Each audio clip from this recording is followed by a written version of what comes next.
Good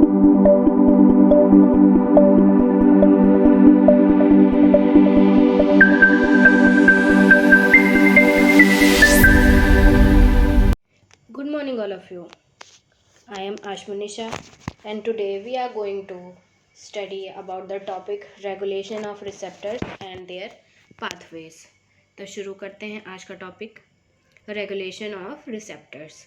इसमें हमने दो रेगुलेशंस को समझना है, that is up regulation and down regulation. सबसे पहले समझते हैं रेगुलेशन ऑफ रिसेप्टर्स हैं क्या।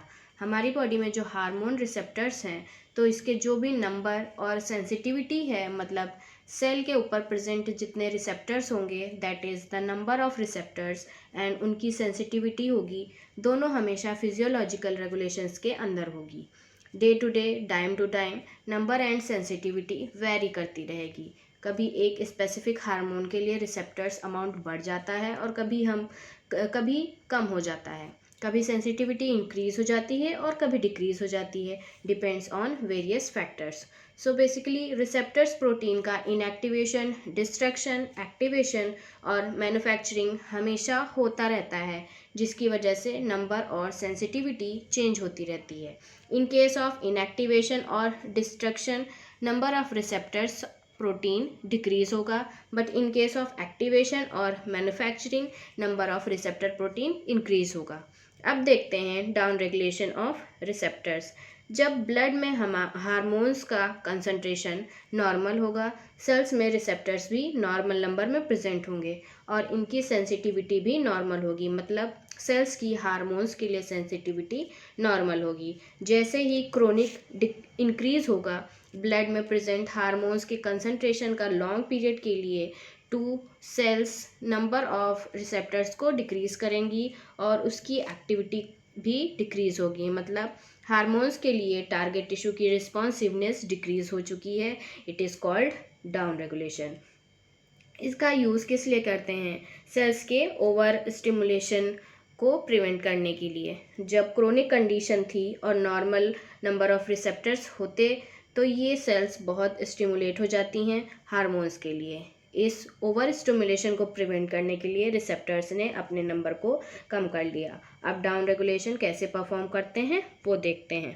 पहला है इनएक्टिवेशन ऑफ रिसेप्टर्स, जो कि कैसे होता है? By changing the configuration of receptors, और उनको डाउन रेगुलेशन करती है। Inactivation of intracellular protein signalling molecules, मतलब किसी रिसेप्टर से हार्मोन जब बाइंड होता है तो उसे सिग्नलिंग मॉलिक्यूल निकलते हैं, उनको इनएक्टिवेट करके डाउन रेगुलेशन परफॉर्म किया जा सकता है। Third one is temporary sequestration of receptors to inside of cell away from site of action of hormone, that is जो रिसेप्टर प्रोटीन प्रेजेंट होता है सेल मेम्ब्रेन पे, उसको सेल टेम्परेरी अंदर कर लेती है, जिससे जो site of action of hormone है उससे अलग हो जाते हैं और जब हार्मोन बाइंड हो तो एक्ट ना कर सके।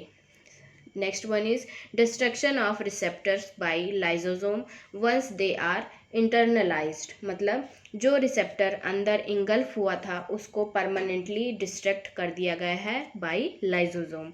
Last one is decreased production of receptors. इसमें क्या होता है? रिसेप्टर का प्रोडक्शन अमाउंट डिक्रीज होगा।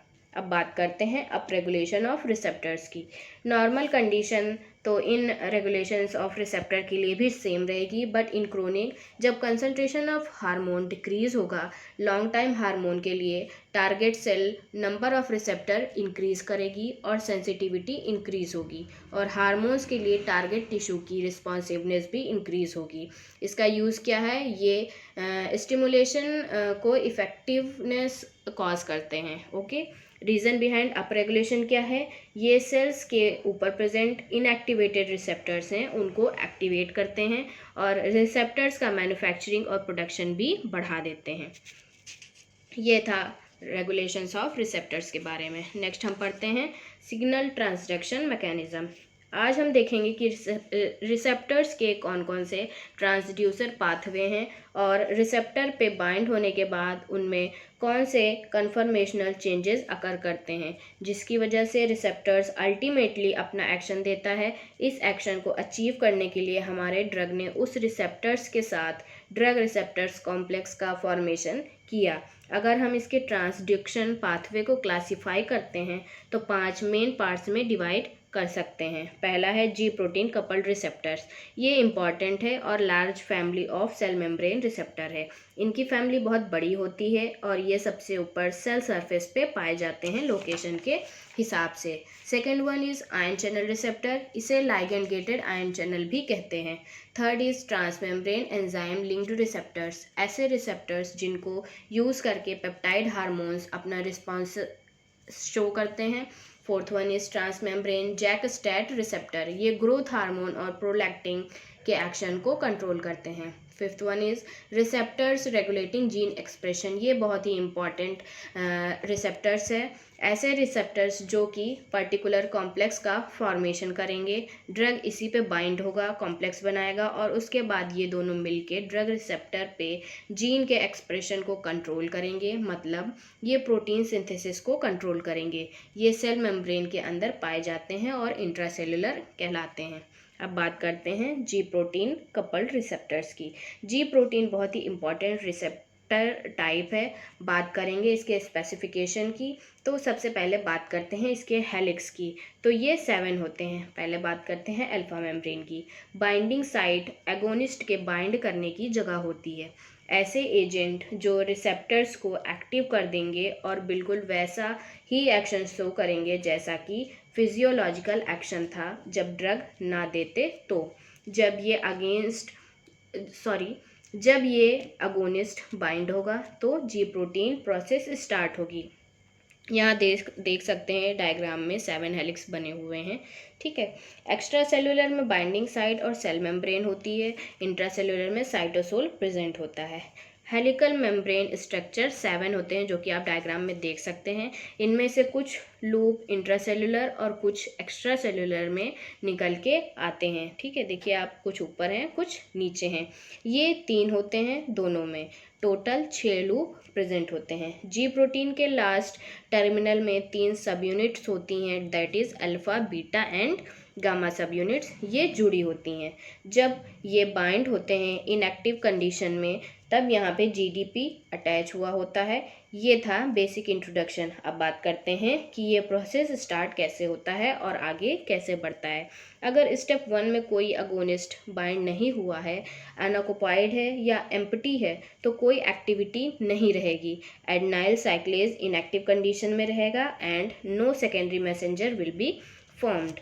अब ड्रग बाइंड हो गया है और कॉम्प्लेक्स फॉर्मेशन हुआ है और इलेक्ट्रिक करंट कंप्लीट होगा और इनविजिबल करंट प्रोड्यूस होगा और चलेगा towards intracellular to extracellular loop and ending terminal पे पहुंचेगा जहां अल्फा बीटा और गामा सब यूनिट्स प्रेजेंट हैं। जब एक्टिव नहीं होगा तब जीडीपी अटैच होगा। जैसे साइकिल पूरा होगा, एक्टिव होगा, तो वहाँ से अल्फा बीटा और गामा को छोड़ देगा, अपना स्ट्रक्चर चेंज करेगा और मूव करेगा टुवर्ड्स डायरेक्शन की तरफ से।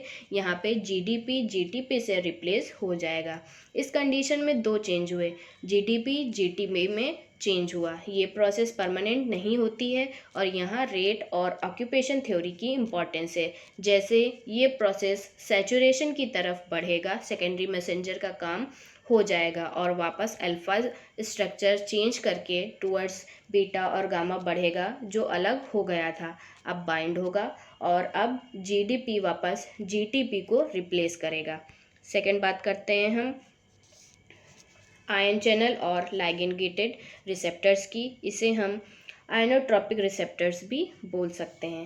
पहले हम हर एक वर्ड का मतलब समझते हैं जो कि बहुत इम्पॉर्टेंट है उसके कॉन्सेप्ट को समझने के लिए। लाइगेंड क्या होता है?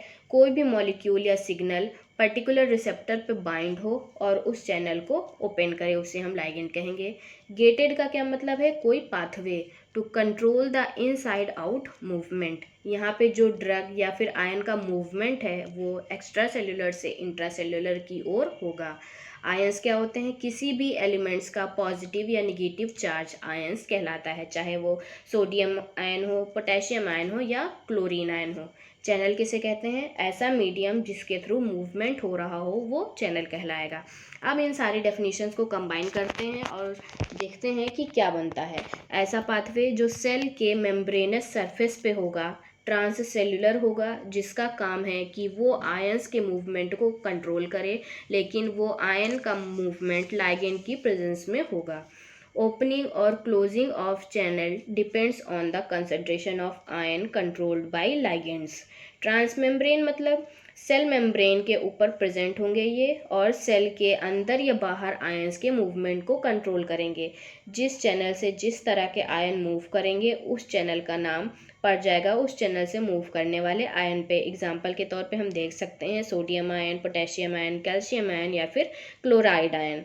रिस्पॉन्स बहुत फास्ट होगा इनका, जैसे ही लाइगेंड अपनी जगह से बाइंड होगा वैसे ही चैनल ओपन हो जाएगा और आयन बहुत फास्टली बाहर से अंदर मूव करेंगे, और जब लाइगेंड बाइंडिंग साइट से डिसोसिएट हो जाएगा, हट जाएगा, वैसे ही चैनल वापस से क्लोज हो जाएगा।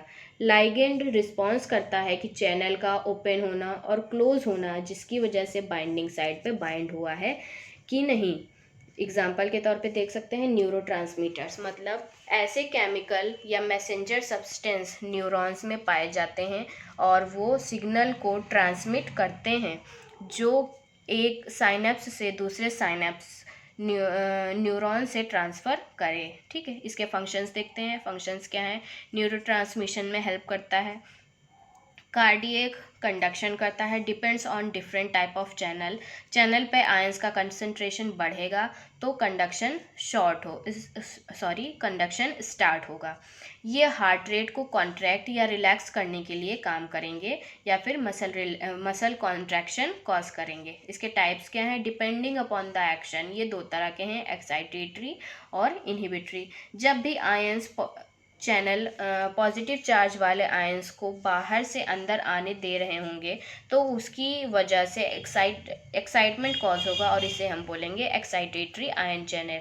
लेकिन अगर चैनल निगेटिवली चार्ज वाले आयन को अंदर से आने दे रहा होगा तो उसकी जगह निगेटिविटी बढ़ेगी और इसे हम बोलेंगे इनहिबिटरी आयन चैनल। कुछ टर्म्स हैं जिनका यहाँ पे हमें समझना बहुत ज़रूरी है। देखिए, डीपोलराइजेशन क्या होता है? पॉजिटिव चार्ज आयन जब बाहर से अंदर आते हैं तो उसे डीपोलराइजेशन कहते हैं। ठीक है, निगेटिवली चार्ज का आना पोलराइजेशन कहलाता है और उस निगेटिव चार्ज का दोबारा से आना रीपोलराइजेशन कहलाता है। ठीक है, जब यही निगेटिवली चार्ज आयन बार बार अंदर और बाहर ट्रांसफ़र होने लगेंगे तो इस कंडीशन को हम बोलेंगे हाइपर पोलराइजेशन। ठीक है, नेक्स्ट टॉपिक पे आते हैं जो कि बहुत ही इंपॉर्टेंट है, transmembrane enzyme linked receptor, या फिर इसे हम काइनेज लिंक्ड रिसेप्टर भी बोल सकते हैं। ठीक है, अब ये बहुत सारे वर्ड्स यहाँ पे आपने देखा है, इन सारे वर्ड्स को हम अलग अलग समझते हैं कि इनका क्या मतलब है। ट्रांस मेम्ब्रेन मतलब अक्रॉस द मेम्ब्रेन, एंजाइम मतलब ऐसे सिस्टम जिसके ट्रांसपोर्ट सिस्टम में एंजाइम का डायरेक्ट या इनडायरेक्ट इन्वॉल्वमेंट हो, substance which used to catalyse the rate of reaction. Linked का क्या मतलब है? जुड़ा हुआ, मतलब उस सिस्टम से तो ट्रांसपोर्ट सिस्टम का हिस्सा है, उसमें एंजाइम लिंक्ड जुड़ा हो और एंजाइम की एक्टिविटी रिस्पॉन्सिबल हो। ठीक है, अब रिसेप्टर्स क्या होते हैं? ऐसे micromolecule used to identify the signal molecule and make them available for the binding and convert them into drug receptor complex, then we get the response. ऐसे रिसेप्टर्स जो सेल के ट्रांस मेम्ब्रेन में across the membrane पाया जाता है और उसका एक साइड सेल के अंदर पाया जाता है साइटोसोल में, उसमें एंजाइम लिंक्ड होते हैं, उसकी जगह से कन्फर्मेशनल चेंज होंगे, फॉस्फोराइलेशन और ऑटोफॉस्फोराइलेशन होगा, इनके थ्रू एक्शन शो करेगा। ठीक है, प्रोटीन या फिर एंजाइम का रोल होता है। अब कुछ इंपॉर्टेंट पॉइंट्स का डिस्कशन कर लेते हैं। ठीक है, जैसे डिफरेंट तरह के हार्मोन्स हों या फिर ड्रग हों, डिफरेंट रिसेप्टर को फॉलो करते हैं एक्शन देने के लिए। Example insulin, epidermal and growth factor. Second point क्या है? अगर इनके स्ट्रक्चर को देखेंगे तो ये सेल के अक्रॉस इंट्रासेलुलर या फिर एक्स्ट्रा सेलुलर होगा, मतलब इनके एक्स्ट्रा सेलुलर पार्ट में एक लॉन्ग डोमेन होता है जो लाइगेंड को एक्टिव करता है। अब बात करते हैं इंट्रा सेलुलर की, तो इसमें लॉन्ग हेलिकल पेप्टाइड चेन होती है। एंजाइम का काम है receptor tyrosine kinase present in cytosol of cell used for phosphorylation. जैसे कि कोई पेप्टाइड हार्मोन अपने बाइंडिंग साइट पे बाइंड होंगे और कन्फर्मेशनल चेंज होंगे और मोनोमर पास आना शुरू होंगे और डाइमर में कन्वर्ट हो जाएंगे। जैसे ही ऑटोफॉस्फोराइलेशन होगा ये फर्दर प्रोटीन मॉलिक्यूल को फॉस्फोराइलेट करेंगे और स्ट्रक्चरल चेंजेस करके रिस्पॉन्स शो करेंगे। ठीक है, ऑटोफॉस्फोराइलेशन या फॉस्फोराइलेशन को इंक्रीज करेगा, ऐसे ही सेम इंट्रासेलुलर प्रोटीन का और डिफरेंट स्ट्रक्चर में कन्वर्ट होगा और पर्टिकुलर कैरेक्टरिस्टिक रिस्पॉन्स शो करेगा कि कौन सी पर्टिकुलर एक्टिविटी चेंज हुई है या कौन से स्ट्रक्चर में चेंज हुआ है। ओके, अब बात करते हैं जैक स्टैट पाथवे की। It is a very important pathway just like kinase pathway. Whenever we are talking about JAK STAT you have to remember it's all about the immunology. It is linked with immunology, that all the activity goes inside the immune system. In other words, it is the chemokinase pathway or cytokine signalling pathway. इसे हम कीमोकाइनेज या फिर cytokine signalling pathway भी कह सकते हैं। And that's what it's all about. So again, to remember this pathway, it is the most easy way to use the 5 finger concept of cell signaling pathway. ठीक है, it is the very first parameter is signaling molecule, that is cytokine. Second parameter is receptor. We always know the receptor is quite easy to remember because it always linked with name of signaling molecule. So in this case cytokine receptor can also called them chemokine receptor, although there is a difference between chemokine and cytokine. Next point is third important factor is cellular activator, which is in this case are JAK and STAT cross phosphorylation. JAK is a protein, so this signaling pathway is quite easy, simple, as you can see in this picture. Once cytokine binds with receptor get dimerized and this phosphorylates JAK, and once JAK get phosphorylated and also phosphorylated cytosolic domain of the cytokine receptor. So that's the cellular activity. This process is quite simple actually as compared to the other cell signaling pathway. Now the next important parameter is transcription factor, that is STAT protein dimer. So STAT dimer acting as transcription factor. Okay, so remember, whenever JAK gets activated, it phosphorylates cytosolic domain of the cytokine receptor. Once the cytokine receptor cytosolic domain is phosphorylated, then this STAT protein, which is already present in cytosol, is going to bind with that phosphorylated cytosolic domain of cytokine receptor, and then they gets phosphorylated. When two STAT protein gets phosphorylated, they are going to combine to form a dimer. We called it STAT protein dimer. Okay, when once it is formed, then STAT dimer goes inside the nucleus and it will bind to the promoter and it controls the activation of certain transcription genes downstream. ठीक है, अब हम बात करते हैं last point जो कि है सेल्यूलर इफेक्ट, जो कि आप इस हैंड वाले फिगर में लास्ट पॉइंट आप देख सकते हैं। ठीक है, तो ये सेल्यूलर इफेक्ट्स क्या हैं? There are different JAK STAT protein and their combination of JAK STAT leads to the activation of different gene. Example क्या है? Jack ass. ओके, जो पहला पॉइंट आप देख रहे हैं JAK3. Okay, it is linked with a function known as lymphocyte development. Okay, next one is JAK1, that is linked with ultimately cellular effect of interferon gamma signaling. Okay, next one is STAT4. Once it gets activated as dimer transcription factor, it causes the activation of natural killer cell. Okay, last one is STAT5. When it gets activated, it causes the transcription of other gene products to form white blood cells. Okay, now we are going to talk about receptor regulating gene expression. Okay, या फिर receptors that regulate transcription factor. Nuclear hormones भी इन्हें हम बोल सकते हैं. Okay, तो चलिए देखते हैं क्या होते हैं न्यूक्लियर हार्मोन या फिर साइटोप्लाज्मिक रिसेप्टर्स. ये फिजियोलॉजिकल रिसेप्टर्स का टाइप है. ये रिसेप्टर्स सेल के अंदर रहता है जिसे बोला जाता है इंट्रासेलुलर रिसेप्टर, और इसको साइटोसोलिक रिसेप्टर भी बोलते हैं. ये एक सुपर फैमिली के रिसेप्टर्स हैं जिसमें 48 टाइप के रिसेप्टर प्रेजेंट होते हैं. ये उन जीन को इफ़ेक्ट करते हैं जो कि हमारी बॉडी में इम्पॉर्टेंट फंक्शंस को रेगुलेट करते हैं, जैसे रिप्रोडक्शन, डेवलपमेंट एंड मेटाबॉलिज्म. ये रिसेप्टर्स को बेसिकली 2 फैमिलीज़ में डिवाइड किया गया है. फर्स्ट है F1, जिसमें कि एंड्रोजन्स, ईस्ट्रोजन्स, ग्लूकोकॉर्टिकॉइड्स, विटामिन डी, इनके रिसेप्टर्स के नाम भी इनके नाम पर ही रखे जाते हैं. Second one is F2. इसमें एग्जांपल्स क्या हैं? Fatty acids, bile acid and lipid metabolites. Next point क्या है? ऐसे रिसेप्टर्स जिनमें ग्लूकोकॉर्टिकॉइड आता है वो सेल के ऊपर प्रेजेंट होते हैं, और जो लाइगेंड होता है वो आता है और बाइंड करता है उस रिसेप्टर्स पर. ठीक है, आप इस फ्लो चार्ट वाले डायग्राम में देख सकते हैं जो कि साइड में बना हुआ है.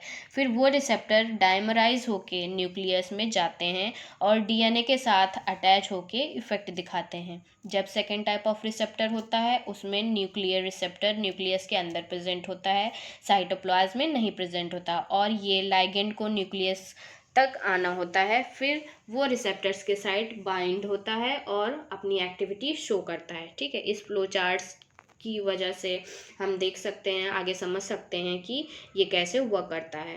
पहला पॉइंट है lipid soluble ligand plasma membrane को क्रॉस करते हैं. उसके बाद साइटोप्लाज्म में रिसेप्टर इनएक्टिव फॉर्म में प्रेजेंट होते हैं. जो इनएक्टिवेशन के लिए रिस्पॉन्सिबल होता है HSP90.